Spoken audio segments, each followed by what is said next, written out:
Ndabasuje mwese kandi bahaye ikaze mu biganiro bya radio yanyu.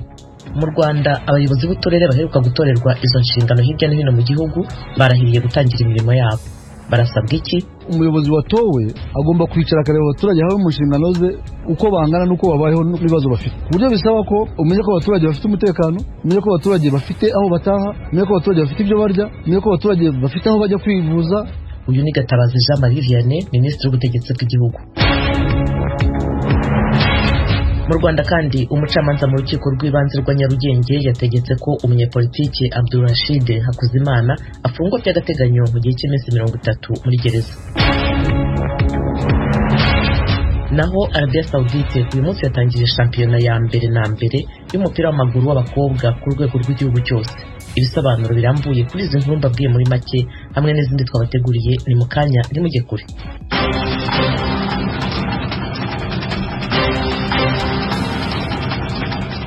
Turahera ku makuru avugwa hirya no hino ku isi.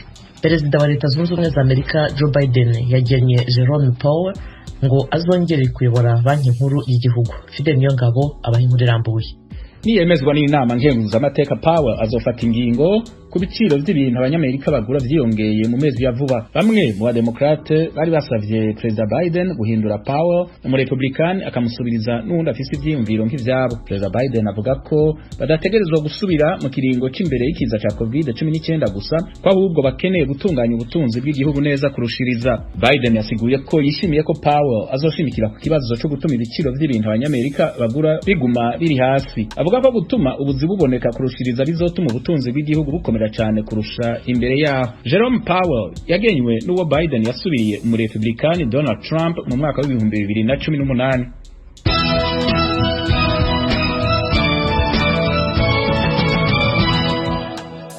Abari mu myigaragambyo muri Sudani ejo ku cyumweru bongeye guhangana na polisi mu murwa mukuru Khartoum.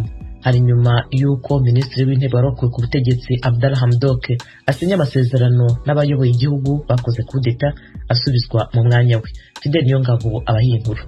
Kubera ishavu kuvyerekeye amasezerano abanyagihugu barihereje amabarabara y'umugwa mukuru Khartoum mu myiyerekano. Tangaza ko kubona Hamdok yemera kwicarana n'abicanyi ari uguhemukira revolution n'abanyagihugu barondeye ku bintu bihinduka mu gihugu. Bamenyesha ko ibintu vyabereye mu mbisho bidaserukira abanyagihugu canke ivyasabwe n'abanyagihugu vy'uko urwego rwose rw'igihugu rugizwe n'abasirikare ruyoboye igihugu rukugwaho kandi rudasubira kugira uruhara muri politiki. Umusirikare mukuru muri Sudan General Abdel Fattah Burhan ayoboye abagize kudeta yatangaje kuri televiziyo ko Hamdok azoyobora urwego rwa leta rwigenga gushika amatora abaye. Hisunzwe amasezerano yashitswe ko leta mfata kibanza yobowe na Hamdok izokurikiranwa n'igisirikare. Ivyerekeye ububasha azoba afise ntibitomoye. Kudeta yabaye haraheze ukwezi. Hamdok akaba yapfungiwe imuhiriwe kuva ico gihe.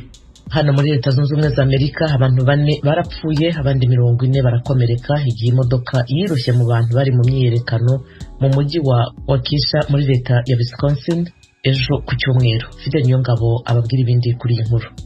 Umukuru w'igipolisi cy'igisagara ca Waukesha Dan Thompson yabwiye abamenyesha makuru ko umuntu umwe ari mu mvuto kandi ko imodoka yakoze ibyo barayafashwe. Amasanamu ya video yashizwe ku mbuga ngurukana bumenyi yerekana imodoka y'ibara ritukura igenda n'umuvuduko munini cyane yiroha mu bari mu myiyerekano ya Noel. Umupolisi yararashye kuri iyo modoka mu kigoro kuko yihagarika. Umuvugizi w'ibiro vya Perezida wa Amerika Jen Psaki yatangaje ko Perezida Biden bamuciriye ku mayange uko ibintu vyagenze. Mu butumwa yasize kuri Twitter no muswambere Jen Psaki yatangaje ko bifatanije mu mubabaro n'imiryango yabuze ababo n'abanyagihugu bose bo mu gisagara ca Waukesha ku vyabaye ku munsi w'Imana. Mu mwaka wa 2015 abantu 4 barapfuye abandi 46 barakomereka mu gisagara ca Stillwater muri leta ya Oklahoma igihe umupfasoni yiroha n'imodoka mu bantu bari mu myerekano yariko yakira umugwi w'abakinyi.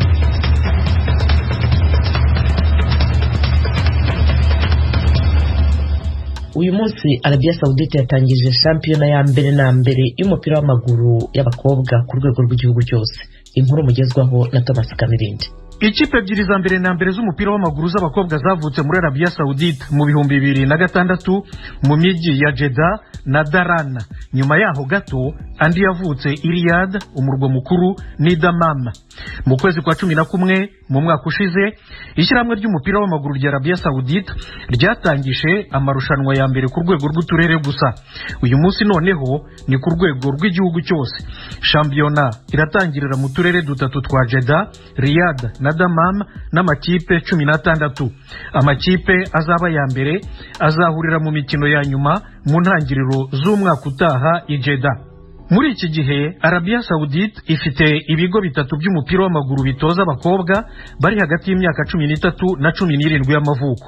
Irateganya kuzaba yarafunguye ibindi byibura bitandatu mu 2025. Ku miryango iharanira uburenganzira bwa muntu, Arabia Saudite yari yarakumiriye abari n'abategarugori mu nzego zose zitandukanye, irimo irashaka gusukura isura yayo ku rwego mpuzamahanga biturutse ku gikomangoma Mohammed Ben Salman usa n'uyobora igihugu mu by'ukuri mu kigwi cya se.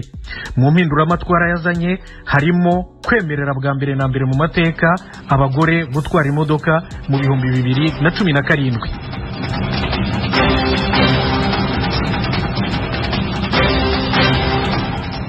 Ayo yari amwe mu makuru avugwa hirya no hino ku isi. Barakoze bagenzi bacu Thomas Kamirindi na Fidel Niyongabo yatugejejeho.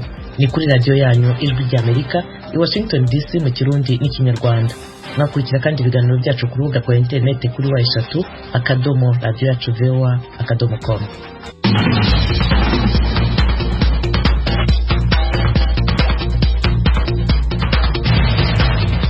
Tujye noneho mu karere k'ibiyaga bigari bya Afurika. Kuri uwa mbere nibwo abayobozi b'uturere baheruka gutorerwa izo nshingano hirya no hino mu Rwanda barahiriye gutangira imirimo yabo. Minisiteri y'ubutegetsi bw'igihugu isaba abo bose binjiye muri izo nshingano kwita ku bibazo bibangamiye imibereho myiza y'abaturage. Umunyamakuru wacu Temistokle Mutijima yakurikiranye iyi nkuru. Yewe Dukuzumuremyi Anne Marie ndahiriye u Rwanda ku mugaragaro ko ntazayemukira Repubulika y'u Rwanda, ko nzubahiriza itegeko nshinga n'andi mategeko, ko nzaharanira abarahiriye gutangira imirimo ni abayobozi b'uturere 27 two mu gihugu hose ukuyemo 3 tw'umujyi wa Kigali. Ni nyuma y'aho uyu mujyi wo ushyiriweho sitati yihariye y'uburyo abayobozi bawo bashyirwa cyangwa se bakavanwa mu myanya. Abo barahiye kandi barimo abayobozi bungirije babiri muri buri karere, ni ukuvuga ushinzwe iterambere ry'ubukungu n'ushinzwe imibereho myiza y'abaturage. Abo bose baherukaga gutorerwa izo nshingano mu mpera z'icyumweru gishize. Bwana Gatabazi Jean Marie Vianney utegeka Minisiteri y'Ubutegetsi bw'igihugu agasaba abo batangiye inshingano kuri uyu wa mbere kwita ku bihangayikishije abo bayoboye. Ibyo dukora byose, haba mu bijyanye n'imibereho myiza, haba mu iterambere, ikintu cyose dukora cyose gishingiye ku muturage. Umuyobozi watowe agomba kwicara akareba abaturage hawe mu nshingano ze uko bangana n'uko babayeho n'ibibazo bafite. Ku buryo bisaba ko umenye ko abaturage bafite umutekano, umenye ko abaturage bafite aho bataha, umenye ko abaturage bafite ibyo barya, umenye ko abaturage bafite aho bajya kwivuza, umenye ko abaturage bafite aho abana babo bajya kwiga. Ibyo ukora byose ukareba ngo birazana ibihe bisubizo kuri wa muturage. Abarahiriye kuyobora uturere bijeje ko bagiye gusubukurira aho bagenzi babo bagereje kandi bagiye kurushaho kwegera abaturage. Bwana Kibiriga Aniseti ni umuyobozi mushya w'akarere ka Rusizi. Kugira ngo abaturage babashe kwegerwa, cyo nicyo kintu cya mbere nk'uko nabivuze dushyize imbere, kwegera umuturage kandi umuturage agahabwa serivisi inoze.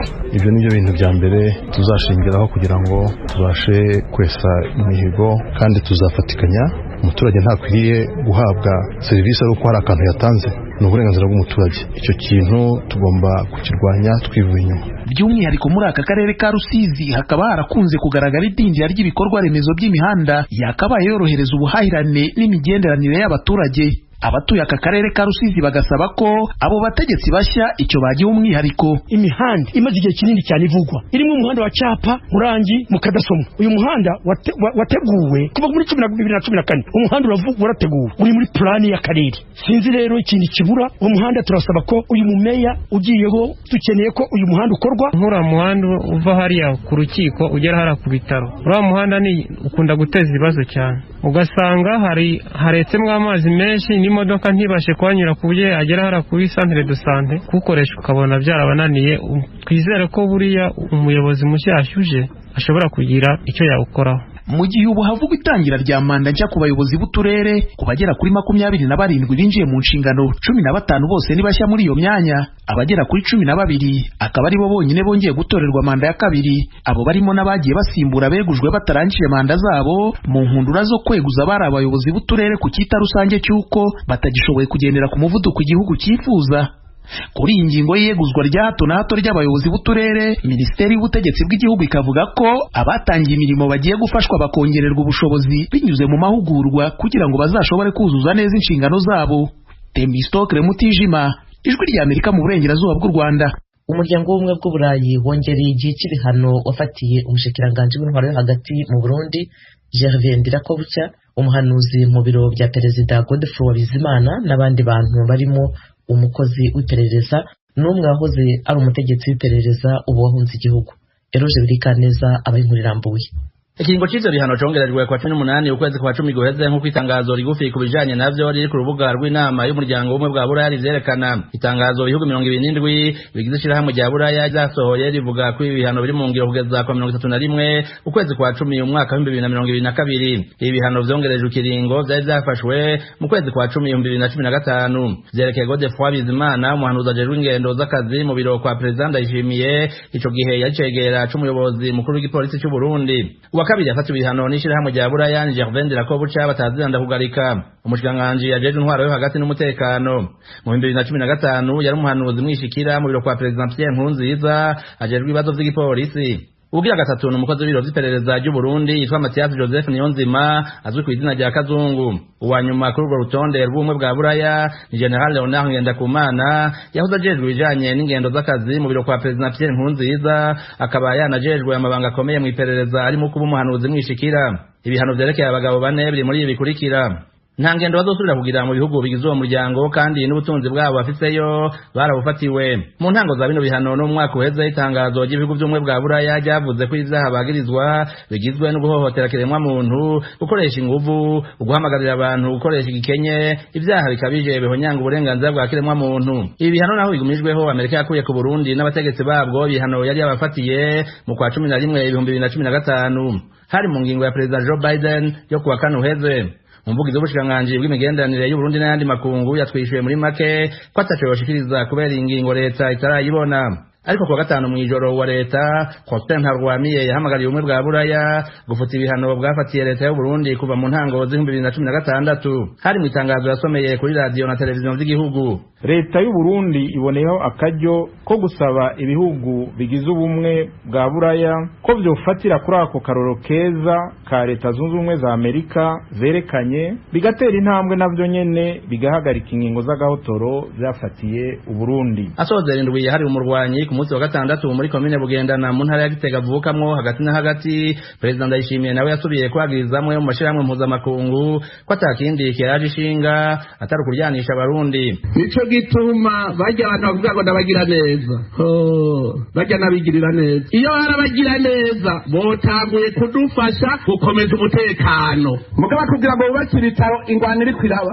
Murabona iyo habaye akantu imiduga iri kwa madarapo ingene ingana mu 2015 mwarabibonye. Mu ndwi imwe gusa hari imiduga irega 1000 yose iri kwa madarapo kandi banywe gitoro bakogera agahemba. Iyo tugize amagume niho bo babanezerewe. Mwishirahamwe ry'igiteka rihanye agateka kazina muntu burikorera hanze y'igihugu bemeza ko bafatiye ku matohoza bakora bamwe mu bafatiwe ibihano n'ubumwe bwa Buraya bakomeza n'ubu kwikekwa mu byaha bagirijwe kuva mu 2015. Anshaka niko yagize umukuru waryo. Muri teka twagira tuti kuva iyo leta irongowe na nyakubahwa Evariste Ndayishimiye igiyego ayo mabi atahagaze. Aha muri teka tugafatira ku bihoro dufise aho abantu bashika 800 bamaze kwicwa, abashika 88 nabo baranyuruzwa, kandi ivyo bigakorwa na bamwe muri abo bari barafatiwe ivyo bihano. Haraheze amezi menshi ubuserukizi bw'umwe bwa Buraya mu Burundi n'abategetsi bariko baraganira ku kuntu ibihano vyafatiwe leta mu ntango z'2016 aho umuryango wahagarika imfashanyo ucisha muri leta vyovanwaho. Amasoko y'Ijwi ry'Amerika yasubiye kutwemerera ko naho ibi bihano ku giti cy'abantu vyagumijweho atankeka ivya leta bizofutwa mu ntango z'umwaka utaha. Eloge Burikaneza, Ijwi ry'Amerika. Umucamanza mu rukiko rw'ibanze rwa Nyarugenge yategetse ko umunyapolitike Abdul Rashid Hakuzimana afungwa by'agateganyo mu gihe cy'iminsi 30 muri gereza. yavuze ko hari impamvu zikomeye zituma amukekaho ibyaha ubushinjacyaha bumurega birimo ibyo guhakana no gupfobya jenoside. Ni ibyaha bikomoka ku biganiro yagiriye ku mbuga nkoranyambaga n'inyandiko ze zitandukanye. Uregwa we ibyaha byose arabihakana. Mugenzi wacu Eric Bagirubusa yari mu rukiko. Byibura iminota ibarirwa muri 20 niyo umucamanza mu rukiko rw'ibanze rwa Nyarugenge yakoresheje asoma icyemezo ku ngingo y'ifunga n'ifungurwa ry'agateganyo mu rubanza ubushinjacyaha buregamo Bwana Abdulrashid Hakuzimana ibyaha bya jenoside n'ibindi. Uregwa yakurikiranye icyemezo bucece ahagaze imbere y'umucamanza. Nyuma yo kwibutsa imigendekere y'iburanisha riheruka ku baburanyi bombi, umucamanza yavuze ko yasuzumye niba uregwa yabafunzwe mu buryo butubahirije amategeko nk'uko yari yabitanzemo inzitizi mu iburanisha riheruka. Bwana Hakuzimana ari kumwe n'umunyamategeko Jean Felix Rudakemwa umwunganira mu mategeko bavuze ko umugenzacyaha yamuhamagaje akamumenyesha ibyaha aregwa agahita amufunga atamuhaye umwanya wo kubyisobanuraho. Haba mu bugenzacyaha no mu bushinjacyaha nta na hamwe hagaragara ibisobanuro ku byaha ubushinjacyaha umurega n'ibyaha byo guhakana no gupfobya jenoside, gukurura amacakubiri no gutangaza amakuru y'ibihuha. Ubushinjacyaha buvuga ko Hakuzimana n'umwunganizi bahawe amahirwe yo kwisobanura bagahitamo guceceka. Ashingiye ku mategeko y'imiburanishirize mu manza z'inshinjabyaha, umucamanza avuga ko iyo umugenzacyaha akora iperereza ashobora gufata no gufunga ukekwaho ibyaha iyo hari impamvu zikomeye zituma mukekaho ibyo byaha, cyangwa se ibyaha akekwaho bihanishwa igihano cy'igifungo kitari munsi y'imyaka 2. Urukiko ruvuga ko nta makosa yabayeho mu gufata no gufunga Hakuzimana haba mu bugenzacyaha no mu bushinjacyaha. Ruvuga ko byari mu bubasha bw'izo nzego zombi, rukibutsa ko uregwa n'ubwunganizi bahawe amahirwe yo kwisobanura bakayirengagiza. Urukiko rukavuga ko nta burenganzira bwa Hakuzimana butubahirijwe. Kubavuga ko umugenzacyaha yamukoreye iyicarubozo ryo mu bitekerezo amubwira ko yonse ingengabitekerezo ya jenoside n'andi magambo agamije kumukomeretsa, urukiko rwavuze ko uretse kubivuga gusa nta kimenyetso bitangira rwashingiraho rwemeza ko byabayeho. Urukiko rwibutsa ko nyuma y'aho ubushinjacyaha bugaragarije impamvu zikomeye kuri buri cyaha bumurega, Hakuzimana n'umwunganira mu mategeko banze kwiregura basaba ko byabanza gufungurwa akabasha kwiregura. Bakavuga ko mu gihe cyose atabashije kwisobanura mu bugenzacyaha no mu bushinjacyaha nta naho urukiko rwahera rwemeza izo mpamvu zikomeye. Urukiko ruvuga ko mu isesengura rwakoze ku magambo yagiye avugira ku mbuga nkoranyambaga zitandukanye ndetse n'inyandiko bamusanganye yagiye yandika bibumbatiye impamvu zikomeye zituma akekwaho ibyaha 4. Mu cyemezo cyarwo urukiko narwo ruravuga ko kumufunga mbere y'urubanza mu mizi ari bwo buryo bwiza bwatuma ahagarika gukomeza gukora ibyaha. Birasubiza icyifuzo cy'ubushinjacyaha bwavugaga ko umunyapolitiki Hakuzimana ibyaha yari yarabigize nk'akamenyero, bityo ko kumufunga yaba ari yo kubihagarika. Nyuma y'isesengura ry'urukiko rwanzuye ko hari impamvu zikomeye kandi zihagije zituma Hakuzimana abafungiwe muri gereza by'agateganyo mu gihe cy'ukwezi mbere y'urubanza mu mizi.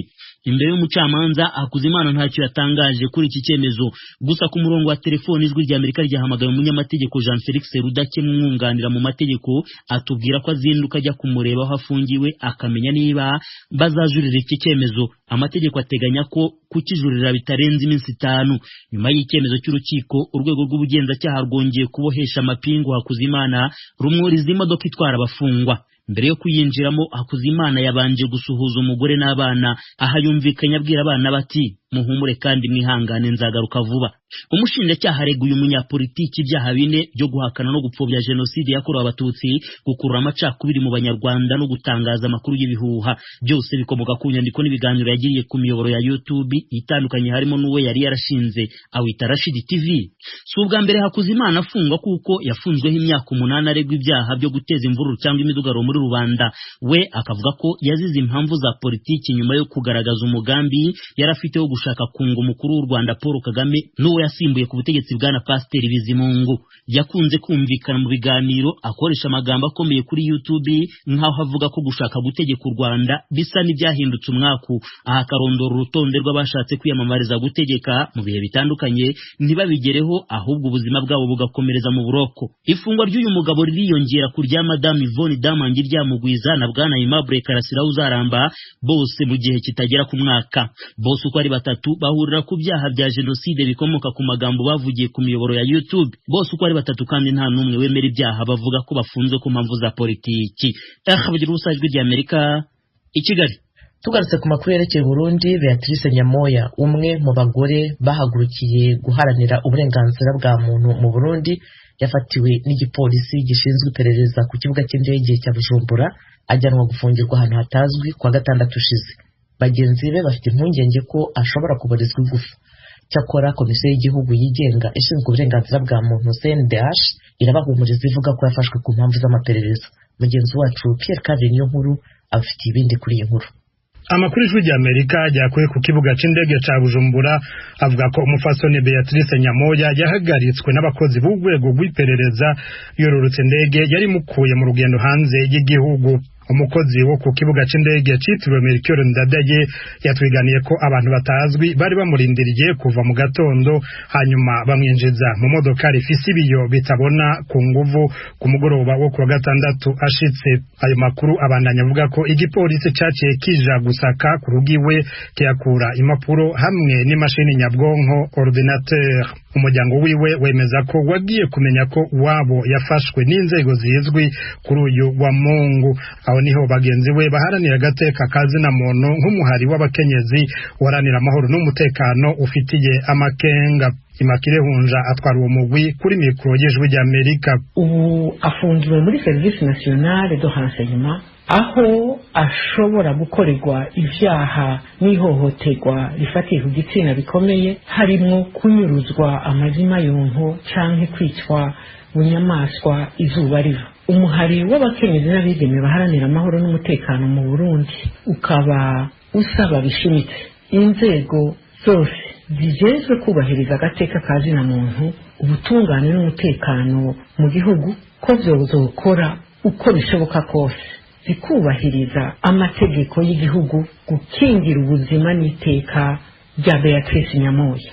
Ni umukenyezi w'inararibonye mu mboneza zifise uruhara runini mu bikorwa vyo guharanira agateka kazina muntu, na cyane cyane abakabakenyezi n'abigeme bantabonikora mu gihugu eka no mu karere ka East Africa. Igipolisi ntaco kirashikiriza kumvo zoba zatumye uwo mukenyezi azwi cyane mu guharanira agateka kazina muntu cyane cyane akabakenyezi afatwa.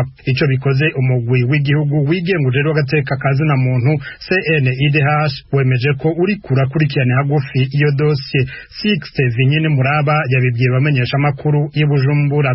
Turabizi ko bamuhagaritse kandi umuryango we nibo wari waduhamagaye batubwiye, hanyuma natwe tukagira amatohoza yacu turabona yuko ahubwo umuryango wari wamenyeshejwe abamuhagaritse kandi ko bamuhagaritse kumva z'amatohoza. Mu bisanzwe umuntu wese iyo polisi canke ubutungane bafise icyo bakeneye kumubaza barafise ububasha bwo kumuhagarika bakamubaza ico kintu. Nibaza ko rero twese dufise amategeko amwe atugenga, nta muntu n'umwe adashobora kubazwa n'inzego z'igihugu mu gihe baba bafite icyo bakeneye kumubaza. Twebwe dusanzwe twarabivuze, twarafitanye n'umuryango hama turababwira tuti twebwe kuvyo batubwiye hariko hakorwa amatohoza kandi CNIDH ntishobora guhagarika amatohoza. umwenegihugu wese mu gihe baba bafite icyo bakeneye kumubaza barashobora kumushikira hanyuma bakamubaza. Beatrice Nyamoya avukana na François Nyamoya, umunyamabanga mukuru w'umugambi MSD utavuga rumwe na leta. Uyu musaza we ubutungane buheruka kumurungikira umutahe mpuzamakungu wo kumufata bumwagiriza kugira uruhara mu itegwa ry'amagrenade mu gisagara ca Bujumbura mu kwezi kw'icenda guheze. Abaharanira agateka kazina muntu bikeka ko Beatrice Nyamoya yoba ariko arabazwa ku rugendo yahoramwo ko yoba yarabonanye akanaganira na musaza we François Nyamoya ari mu buhungiro hanze y'igihugu. Beatrice Nyamoya ari mu bakenyezi ba mbere batanguje imihari iharanira agateka k'abagore abagiye yarusha mu biganiro vyahagaritse intambara mu Burundi, ndetse n'abatanguje ishirahamwe ry'abagore bize ivy'amategeko. Aramaze gufungwa akatari gake azira ibikorwa vyo guharanira agateka kazina muntu. Pierre Claver Niyonkuru, Kigali, ku bw'Ijwi ry'Amerika.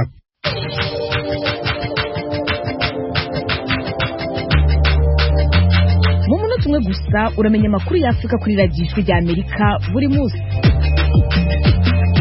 Kurikira video y'umunota umwe ku Ijwi ry'Amerika ni ku rubuga rwa Facebook rw'Ijwi ry'Amerika, adresse ni VOA Radio Yacu. Video y'umunota umwe gusa, inkuru nyamukuru kuri Afrika. Radio Yacu. Dusubiye mu Rwanda, Minisiteri y'Ubuzima yatangaje ko guhera ejo kwa kabiri izatangira gahunda yo gukingira icyorezo cya virusi ya corona abana bari mu kigero cy'imyaka 12 kugeza kuri 18 mu gihugu cyose. Iyi gahunda ariko ikazahera mu mujyi wa Kigali aho abana bazajya bakingirirwa mu bigo by'amashuri bigamo.